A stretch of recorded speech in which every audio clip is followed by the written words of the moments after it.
Salut à tous, je m'appelle Antoine Caron et je suis heureux de vous accueillir sur cette chaîne dédiée à la pêche. Ici, je partage des astuces sur la pêche, le choix des appâts et des leurres, et j'aide également les débutants. Abonnez-vous pour rester toujours au courant. Et maintenant, passons au sujet du jour. Bonjour à tous. Dans cette vidéo, je vais vous parler de mon expérience de retour de session et de ma passion pour le kayak. Cet été, j'ai eu l'occasion d'emmener un adolescent pêcher en kayak, et c'était tout simplement incroyable. Je vais partager avec vous les moments forts de cette aventure, les conseils pour initier un jeune à cette activité, et bien sûr, l'importance de transmettre sa passion. Restez avec moi pour découvrir comment le kayak peut créer des souvenirs inoubliables et renforcer les liens. C'est parti! Découvrir la pêche en kayak quand mon petit-fils m'a dit qu'il aimerait bien retourner sur l'eau avec moi et faire une partie de pêche. Bien sûr, je ne lui ai pas dit non. Restait à trouver le bon chrono, pas évident en ce moment. La première fois que je lui ai fait découvrir la pêche en kayak, c'était déjà il y a quelques années. Je l'avais mis dans un petit kayak de 3 mètres et il m'avait accompagné pour une balade et des exercices de mise à l'eau et de remontée dans le kayak, ainsi que de la navigation dans les courants de bordure. Puis au fil des ans, il est monté en gamme de flotteurs au fur et à mesure qu'il grandissait. Maintenant, il est assez grand pour avoir son propre kayak propulse et m'accompagner dans une session complète de pêche. Alors quand il m'a demandé cela, déjà cela m'a fait énormément plaisir, car j'aime passer du temps avec eux. Mais, quand c'est en plus pour partager sa passion, c'est comme les Jeux Olympiques, tu passes le flambeau, la transmission est essentielle. Au sein d'une famille, de même que le partage. Session pêche du bar en cette journée de début juillet, je lui propose donc une session sur la pêche du bar. La météo n'est pas évidente sur la pointe en ce début d'été, mais c'est jouable. Déjà, transporter 2 kayaks de pêche au bord de l'eau avec tout le matériel n'est pas une simple affaire, et lever un adolescent. En vacances à 6 heures du matin, encore moins.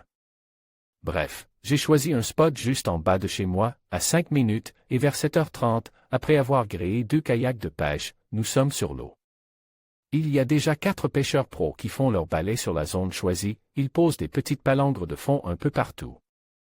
Et les relèvent en permanence. Passant de l'une à l'autre de leurs bouées de signalisation, il vaut mieux les éviter.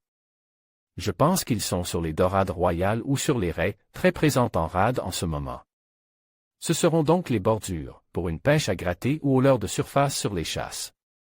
Les chasses, c'est comme si je les avais commandées, elles se déclenchent presque de suite et nous ferons un nombre impressionnant. De bars, des petits, des moyens et des mailles. Le gamin est aux anges et moi aussi. Les conditions météo sont compliquées, un peu de crachin à la mise à l'eau et du vent soutenu toute la journée. Nous suivrons les chasses toute la session, les poissons sont sur des petits sprats et ils se gavent, de même que les oiseaux qui sont le meilleur des sondeurs. J'ai mis des petits leurres de surface sur les cannes, des 3DRX Pencil de chez Yosuri en 75 mm qui s'avèrent être la bonne pioche. Les sprats sont de petite taille. Je ferai aussi quelques individus en traînant un Deep Dive en 90 mm, le long des lignes de parc, dans 5 mètres d'eau. Les pêcheurs pros étant partis, nous pouvons de nouveau naviguer en toute sécurité, le plan d'eau ayant retrouve sa tranquillité nautique. Partager et transmettre sa passion bien sûr, un ado a toujours faim et devant l'insistance du gamin, nous quittons les chasses pour nous poser sur un coin de grève pour un pique-nique copieux. Ces partages me ramènent à mon enfance où je partageais ce genre de moments avec mon grand-père. J'espère que cela lui laissera ces mêmes souvenirs indélébiles et émus que sont les miens. C'est une façon de se souvenir de ces personnes qui ont compte dans votre vie et vous ont aidé à vous construire. Et puis c'est quand même mieux d'être dans la nature, sur l'eau, sur un kayak que de rester avachi dans le canapé devant un écran. Tant mieux pour moi, ce n'est pas son truc, la pêche en kayak cela vous gagne. En conclusion, emmener un adolescent pêcher en kayak cet été est une expérience enrichissante qui permet de partager sa passion tout en créant des souvenirs inoubliables. Que ce soit sur un lac tranquille ou une rivière animée, ces moments de complicité favorisent non seulement l'apprentissage des techniques de pêche, mais aussi le respect de la nature. N'hésitez pas à vous lancer dans cette aventure, car chaque sortie est une occasion de renforcer les liens et de transmettre des valeurs essentielles.